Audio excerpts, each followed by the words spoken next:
સરવરી યુવા foundation education અને Akbari education સેવા ટ્રસ્ટ દ્વારા બ્લડ કેમ્પનું આયોજન રાખવામાં આવ્યું હતું।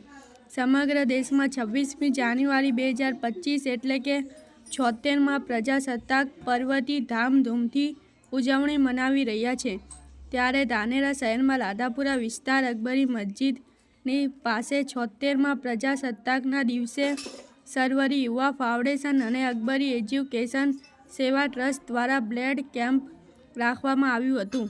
આ કેમ્પમાં ધાનેરાના વ્હાઇટ ક્રોસ બ્લડ બેંક અને ધાનેરાની ધરતી વોલેન્ટરી બ્લડ બેંક સેવા આપી હતી અને આ કેમ્પના સંચાલકો કગુસા જે જુનેજા અને ઇકબાલ ખાન એ બેલીમ અને આદિલ બાપુ બી સાઈ, સોહિલ એસ મેમણ, ઇલિયાસ એ સાઈ, અરાફત એમ સાઈ અને ધાનેરાની અલગ અલગ જગ્યાથી લોકોએ પણ આ બ્લડ કેમ્પમાં દિલથી ભાગ લીધો હતો અને રક્તદાન કર્યું હતું। માનવ સેવા એ જ ઇન્સાનિયત છે।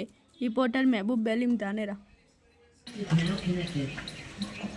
અકબરી એજ્યુકેશન સેવા ટ્રસ્ટ દ્વારા 26 જાન્યુઆરી પ્રજાસત્તાક દિનના નિમિત્તે બ્લડ ડોનેટ કેમ્પ રાખેલો હતો।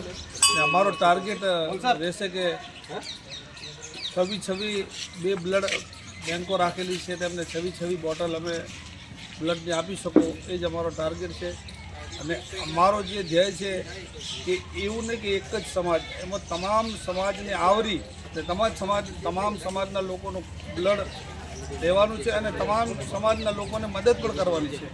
એટલે જ્યારે પણ કોઈને બ્લડની જરૂર પડે તો અકબરી એજ્યુકેશન સેવા ટ્રસ્ટ દ્વારા સોહિલભાઈ મેમણનો સંપર્ક કરી લેવો અથવા ઇકબાલ બેલીમ અથવા ફૈજુભાઈ મેમણનો સંપર્ક કરો।